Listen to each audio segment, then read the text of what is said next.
The Call of the Wild by Jack London. Chapter 7. The Sounding of the Call. When Buck earned $1,600 in 5 minutes for John Thornton, he made it possible for his master to pay off certain debts and to journey with his partners into the East after a fabled lost mine, the history of which was as old as the history of the country. Many men had sought it, few had found it, and more than a few there were who had never returned from the quest. This lost mine was steeped in tragedy and shrouded in mystery. No one knew of the first man. The oldest tradition stopped before it got back to him. From the beginning there had been an ancient and ramshackle cabin. Dying men had sworn to it, and to the mine the site of which it marked, clinching their testimony with nuggets that were unlike any known grade of gold in the Northland. But no living man had looted this treasure house, and the dead were dead, wherefore John Thornton and Pete and Hans, with Buck and half a dozen other dogs, faced into the East on an unknown trail to achieve where men and dogs as good as themselves had failed. They sledded 70 miles up the Yukon, swung to the left into the Stewart River, past the Mayo and the McQuestion, and held on until the Stewart itself became a streamlet, threading the upstanding peaks which marked the backbone of the continent. John Thornton asked little of man or nature. He was unafraid of the wild. With a handful of salt and a rifle he could plunge into the wilderness and fare wherever he pleased and as long as he pleased.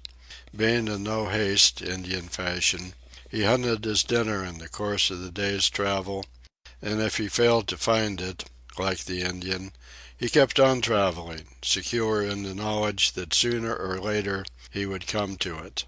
So, on this great journey into the East, straight meat was the bill of fare, ammunition and tools principally made up the load on the sled, and the time card was drawn upon the limitless future.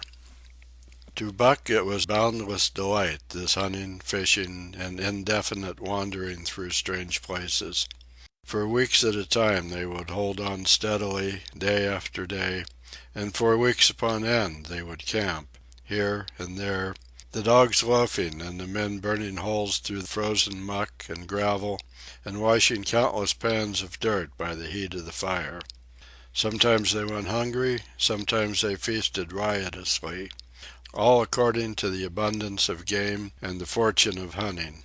Summer arrived, and dogs and men packed on their backs, rafted across blue mountain lakes, and descended or ascended unknown rivers in slender boats whipsawed from the standing forest.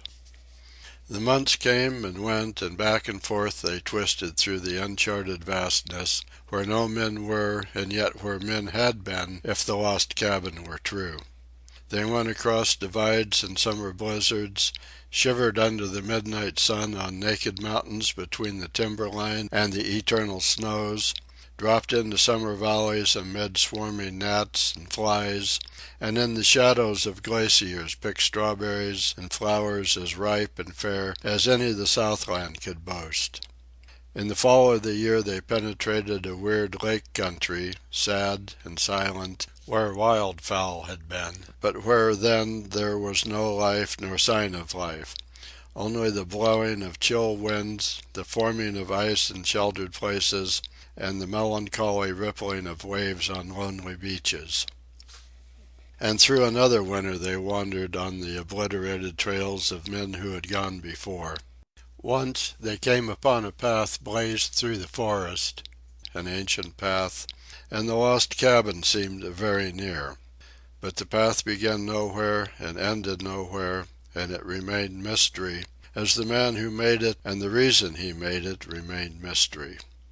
Another time they chanced upon the time-graven wreckage of a hunting lodge, and amid the shreds of rotted blankets John Thornton found a long-barreled flintlock. He knew it for a Hudson Bay Company gun of the young days in the Northwest, when such a gun was worth its height in beaver skins packed flat. And that was all. No hint as to the man who in an earlier day had reared the lodge and left the gun among the blankets. Spring came on once more, and at the end of all their wanderings they found, not the lost cabin, but a shallow placer in a broad valley where the gold showed like yellow butter across the bottom of the washing pan. They sought no farther. Each day they worked earned them thousands of dollars in clean dust and nuggets, and they worked every day. The gold was sacked in moose-hide bags, 50 pounds to the bag, and piled like so much firewood outside the spruce bough lodge. Like giants they toiled, days flashing on the heels of days like dreams as they heaped the treasure up. There was nothing for the dogs to do, save the hauling in of meat now and again that Thornton killed, and Buck spent long hours musing by the fire. The vision of the short-legged hairy man came to him more frequently, now that there was little work to be done, and often, blinking by the fire, Buck wandered with him in that other world which he remembered. The salient thing of this other world seemed fear. When he watched the hairy man sleeping by the fire, head between his knees and hands clasped above, Buck saw that he slept restlessly, with many starts and awakenings, at which times he would peer fearfully into the darkness and fling more wood upon the fire. Did they walk by the beach of a sea, where the hairy man gathered shellfish, and ate them as he gathered, it was with eyes that roved everywhere for hidden danger, and with legs prepared to run like the wind at its first appearance. Through the forest they crept noiselessly, Buck at the hairy man's heels, and they were alert and vigilant, the pair of them, ears twitching and moving and nostrils quivering, for the man heard and smelled as keenly as Buck. The hairy man could spring up into the trees and travel ahead as fast as on the ground, swinging by the arms from limb to limb, sometimes a dozen feet apart, letting go and catching, never falling, never missing his grip. In fact, he seemed as much at home among the trees as on the ground, and Buck had memories of nights of vigil spent beneath trees wherein the hairy man roosted, holding on tightly as he slept. And closely akin to the visions of the hairy man was the call still sounding in the depths of the forest. It filled him with a great unrest and strange desires. It caused him to feel a vague, sweet gladness, and he was aware of wild yearnings and stirrings for he knew not what. Sometimes he pursued the call into the forest, looking for it as though it were a tangible thing, barking softly or defiantly as the mood might dictate. He would thrust his nose into the cool wood moss or into the black soil where long grasses grew, and snort with joy at the fat earth smells, or he would crouch for hours, as if in concealment, behind fungus-covered trunks of fallen trees, wide-eyed and wide-eared to all that moved and sounded about him. It might be, lying thus, that he hoped to surprise this call he could not understand. But he did not know why he did these various things. He was impelled to do them, and did not reason about them at all. Irresistible impulses seized him.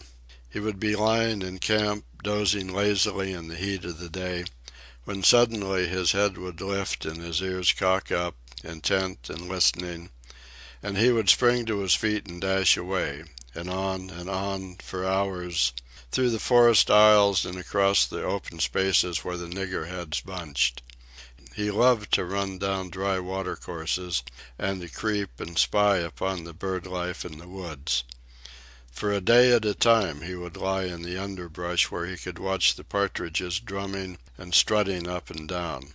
But especially he loved to run in the dim twilight of the summer midnights, listening to the subdued and sleepy murmurs of the forest, reading signs and sounds as man may read a book, and seeking for the mysterious something that called, waking or sleeping at all times, for him to come. One night he sprang from sleep with a start, eager-eyed, nostrils quivering and scenting, his mane bristling in recurrent waves. From the forest came the call, or one note of it, for the call was many-noted, distinct and definite as never before, a long-drawn howl, like yet unlike any noise made by husky dog. And he knew it, in the old familiar way, as a sound heard before. He sprang through the sleeping camp and in swift silence dashed through the woods. As he drew closer to the cry he went more slowly, with caution in every movement, till he came to an open place among the trees, and looking out saw, erect on haunches, with nose pointed to the sky, a long, lean timber wolf. He had made no noise, yet it ceased from its howling and tried to sense its presence.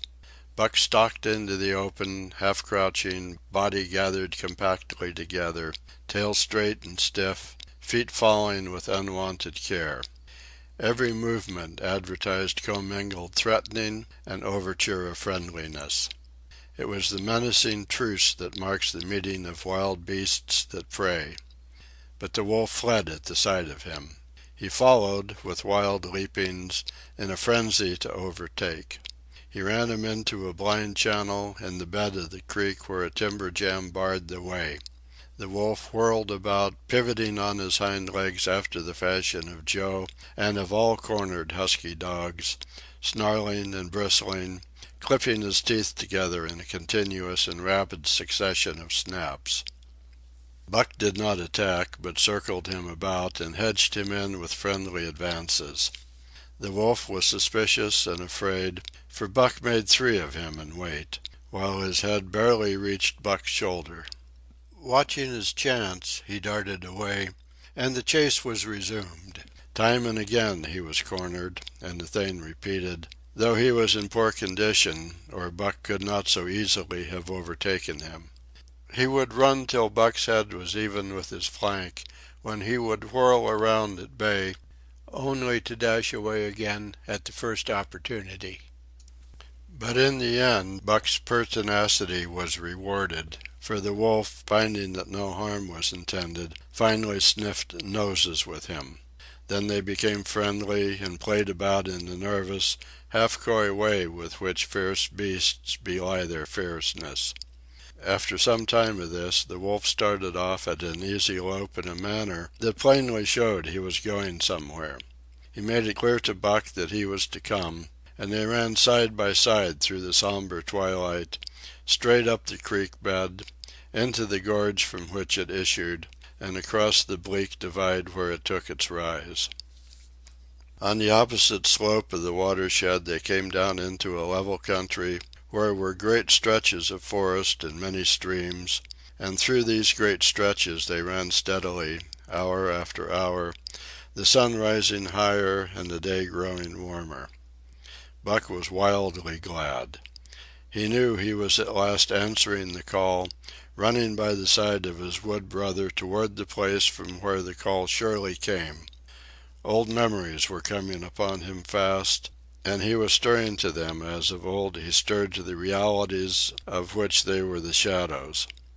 He had done this thing before, somewhere in that other and dimly remembered world, and he was doing it again, now, running free in the open, the unpacked earth underfoot, the wide sky overhead.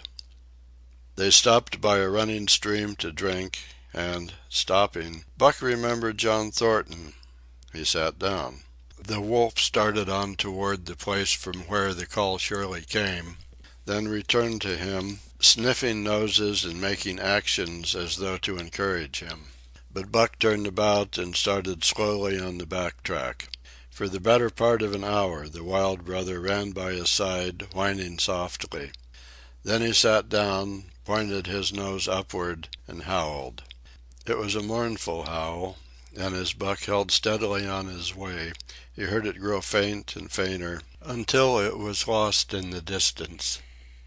John Thornton was eating dinner when Buck dashed into camp and sprang upon him in a frenzy of affection, overturning him, scrambling upon him, licking his face, biting his hand, playing the general tomfool, as John Thornton characterized it, the while he shook Buck back and forth and cursed him lovingly.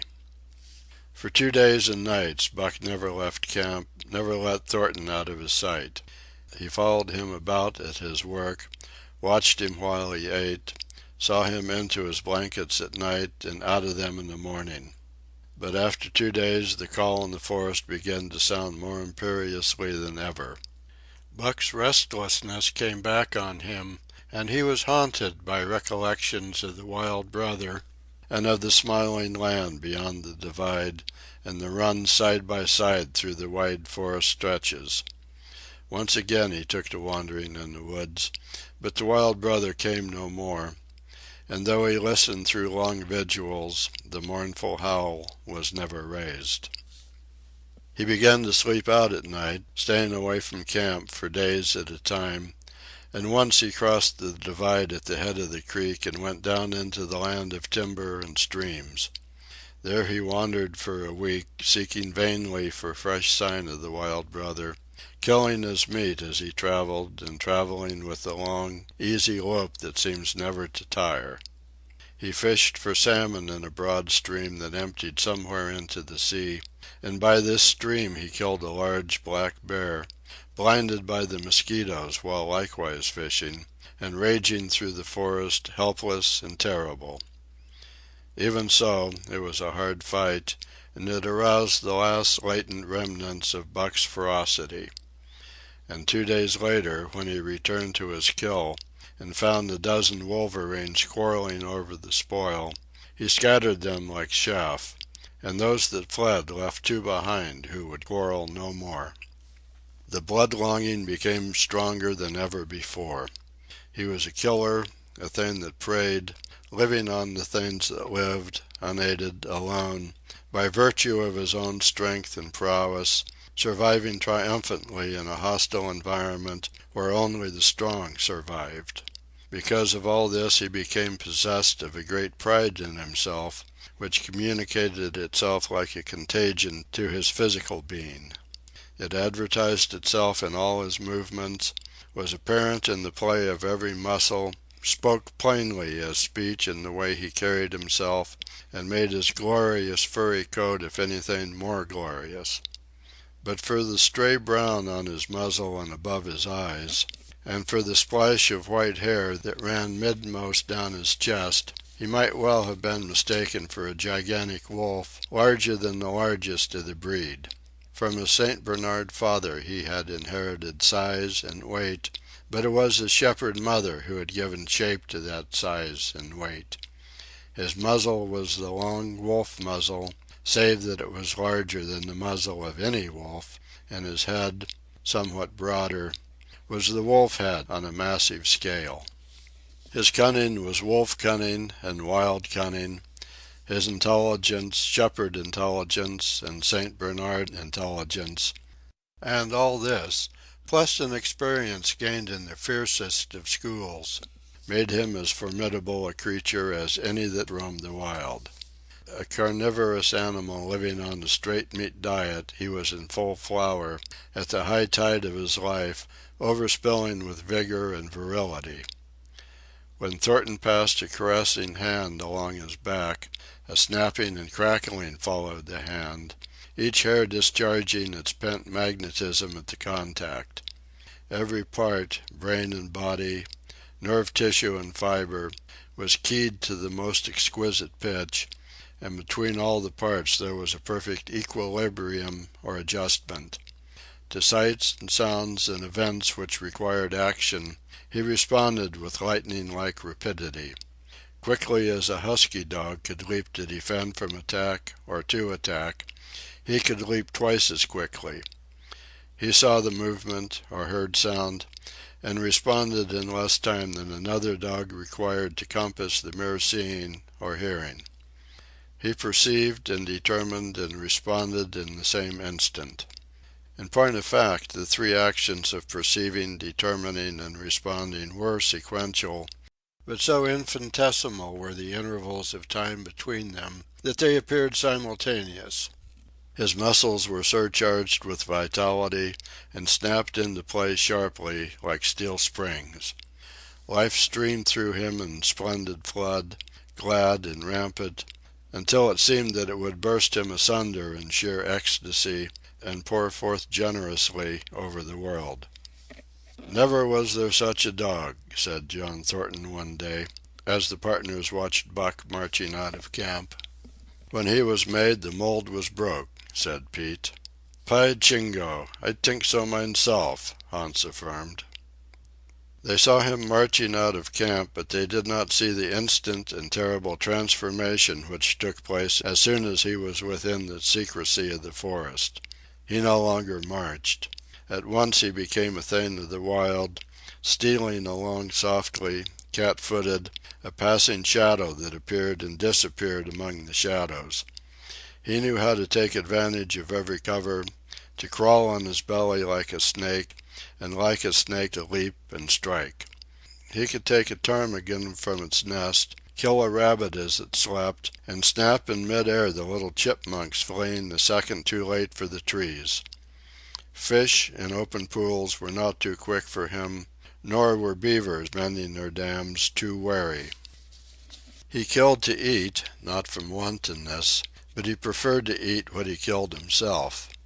So a lurking humor ran through his deeds, and it was his delight to steal upon the squirrels and, when he all but had them, to let them go, chattering in mortal fear to the tree-tops. As the fall of the year came on, the moose appeared in greater abundance, moving slowly down to meet the winter in the lower and less vigorous valleys. Buck had already dragged down a stray part-grown calf, but he wished strongly for larger and more formidable quarry, and he came upon it one day on the divide at the head of the creek. A band of 20 moose had crossed over from the land of streams and timber, and chief among them was a great bull. He was in a savage temper, and, standing over 6 feet from the ground, was as formidable an antagonist as even Buck could desire.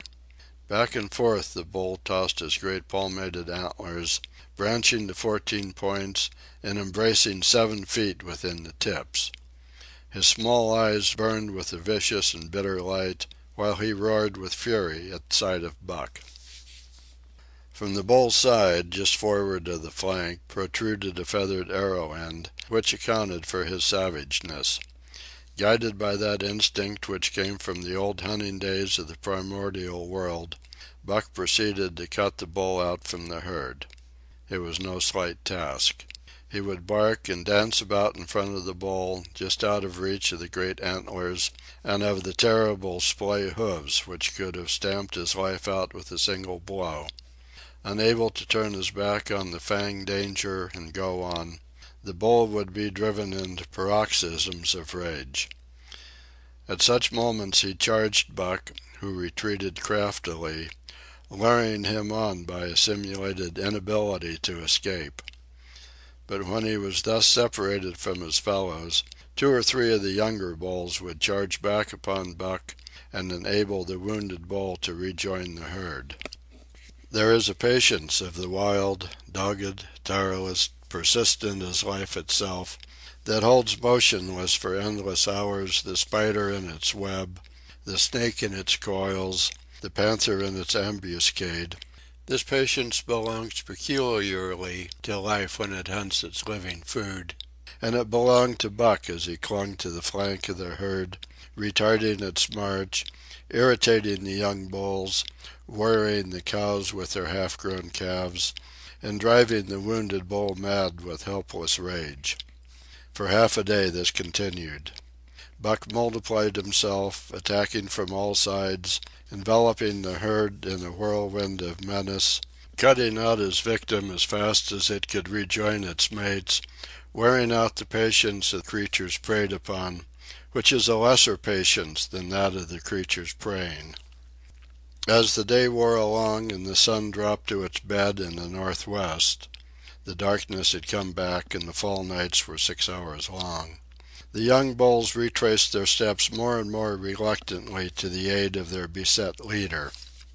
The downcoming winter was harrying them on to the lower levels, and it seemed they could never shake off this tireless creature that held them back. Besides, it was not the life of the herd, or of the young bulls, that was threatened. The life of only one member was demanded, which was a remoter interest than their lives, and in the end they were content to pay the toll. As twilight fell, the old bull stood with lowered head, watching his mates, the cows he had known, the calves he had fathered, the bulls he had mastered, as they shambled on at a rapid pace through the fading light. He could not follow, for before his nose leaped the merciless fanged terror that would not let him go. 300 weight more than half a ton he weighed. He had lived a long, strong life, full of fight and struggle, and at the end he faced death at the teeth of a creature whose head did not reach beyond his great knuckled knees. From then on, night and day, Buck never left his prey, never gave it a moment's rest, never permitted it to browse the leaves of trees or the shoots of young birch and willow. Nor did he give the wounded bull opportunity to slake his burning thirst in the slender, trickling streams they crossed. Often, in desperation, he burst into long stretches of flight.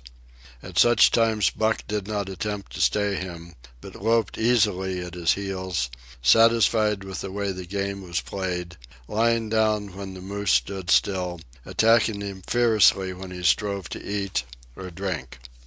The great head drooped more and more under its tree of horns, and the shambling trot grew weak and weaker. He took to standing for long periods, with nose to the ground, and dejected ears dropped limply, and Buck found more time in which to get water for himself and in which to rest. At such moments, panting with red lolling tongue and with eyes fixed upon the big bull, it appeared to Buck that a change was coming over the face of things. He could feel a new stir in the land. As the moose were coming into the land, other kinds of life were coming in.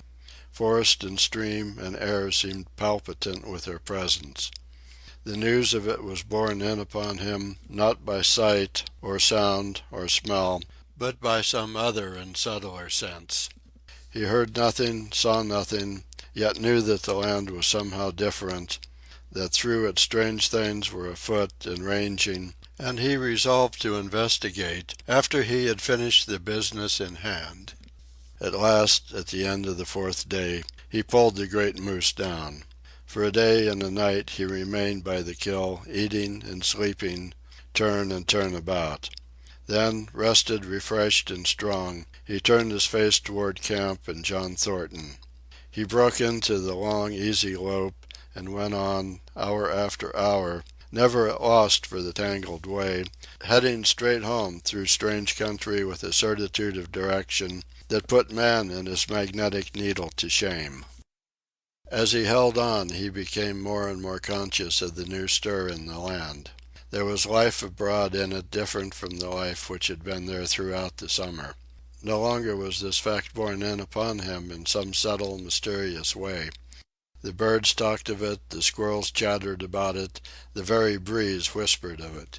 Several times he stopped and drew in the fresh morning air in great sniffs, reading a message which made him leap on with greater speed. He was oppressed with a sense of calamity happening, if it were not calamity already happened, and as he crossed the last watershed and dropped down into the valley toward camp, he proceeded with greater caution. 3 miles away he came upon a fresh trail that sent his neck hair rippling and bristling. It led straight toward camp and John Thornton. Buck hurried on, swiftly and stealthily, every nerve straining and tense, alert to the multitudinous details which told a story, all but the end. His nose gave him a varying description of the passage of the life on the heels of which he was traveling. He remarked the pregnant silence of the forest. The bird life had flitted. The squirrels were in hiding. One only he saw, a sleek gray fellow flattened against a gray dead limb so that he seemed a part of it, a woody excrescence upon the wood itself. As Buck slid along with the obscureness of a gliding shadow, his nose was jerked suddenly to the side as though a positive force had gripped and pulled it. He followed the new scent into a thicket and found Nig. He was lying on his side, dead where he had dragged himself, an arrow protruding, head and feathers, from either side of his body. 100 yards farther on, Buck came upon one of the sled dogs Thornton had bought in Dawson. This dog was thrashing about in a death struggle directly on the trail, and Buck passed around him without stopping. From the camp came the faint sound of many voices, rising and falling in a sing-song chant. Bellying forward to the edge of the clearing, he found Hans, lying on his face, feathered with arrows like a porcupine. At the same instant Buck peered out where the spruce bough lodge had been, and saw what made his hair leap straight up on his neck and shoulders. A gust of overpowering rage swept over him. He did not know that he growled, but he growled aloud with a terrible ferocity. For the last time in his life he allowed passion to usurp cunning and reason, and it was because of his great love for John Thornton that he lost his head.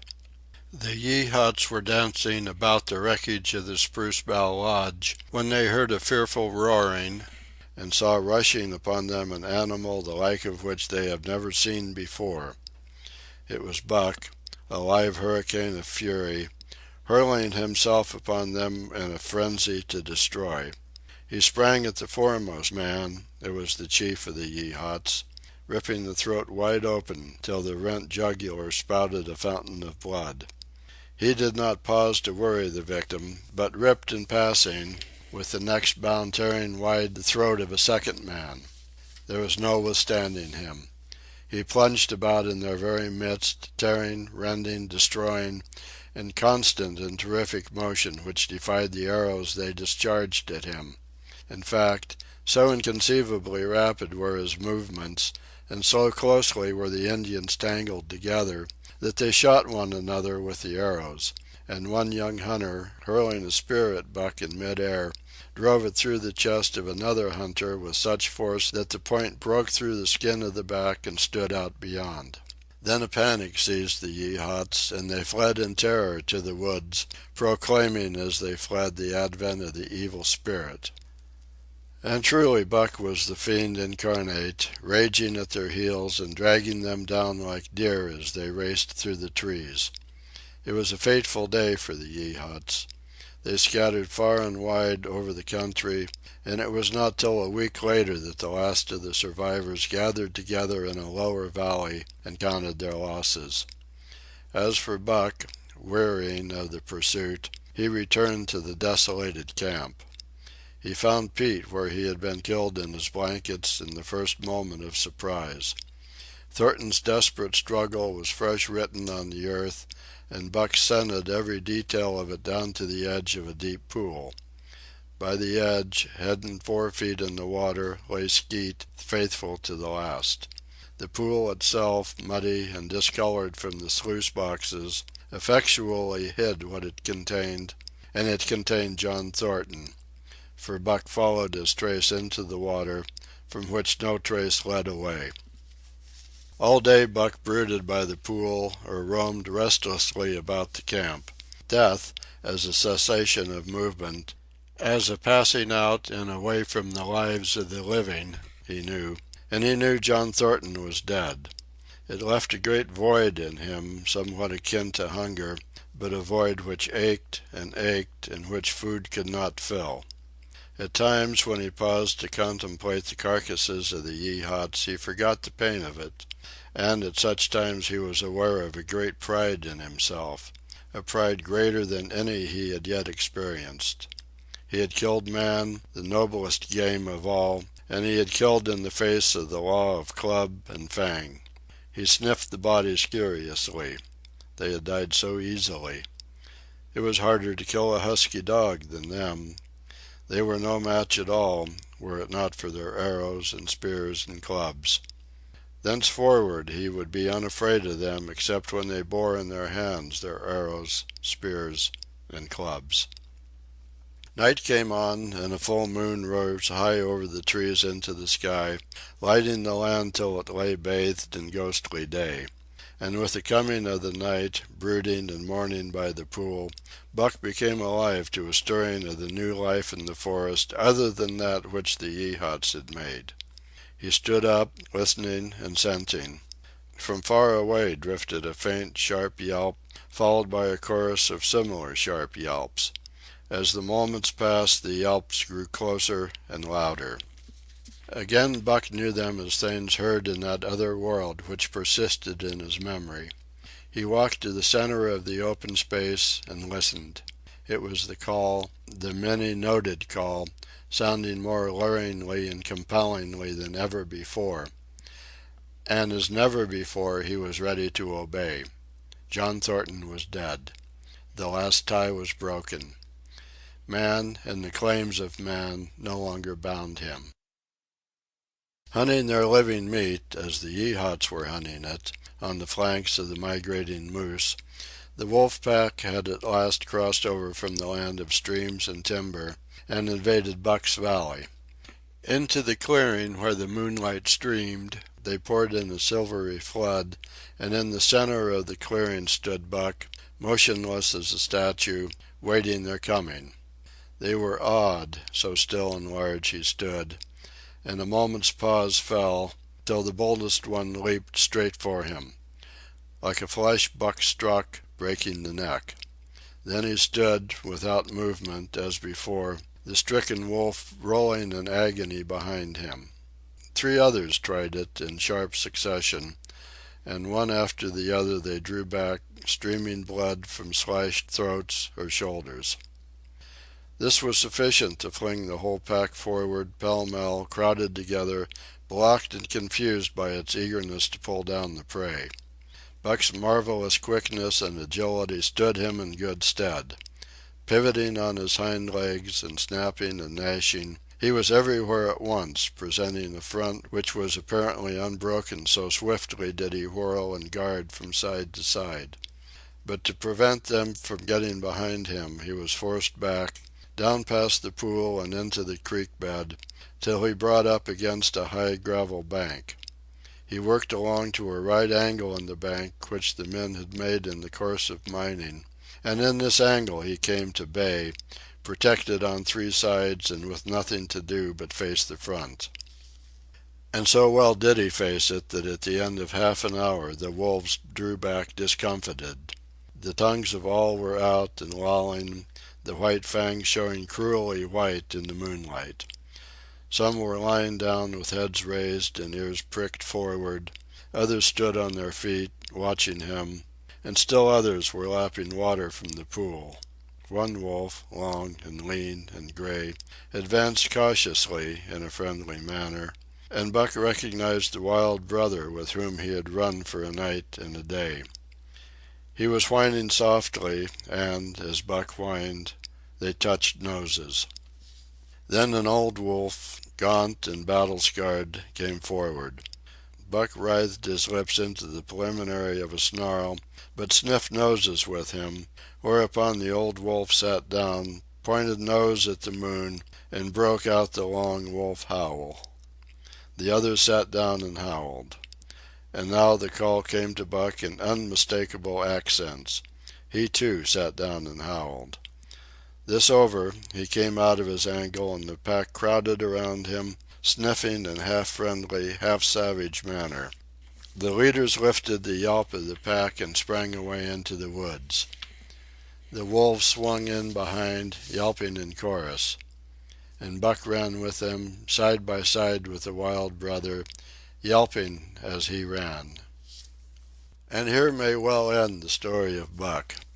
The years were not many when the Yeehats noted a change in the breed of timber wolves, for some were seen with splashes of brown on head and muzzle, and with a rift of white centering down the chest.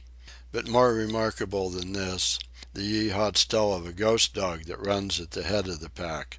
They are afraid of this ghost dog, for it has cunning greater than they, stealing from their camps in fierce winters, robbing their traps, slaying their dogs, and defying their bravest hunters.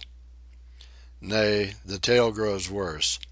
Hunters there are who fail to return to the camp, and hunters there have been whom their tribesmen found with throats slashed cruelly open, and with wolf prints about them in the snow greater than the prints of any wolf.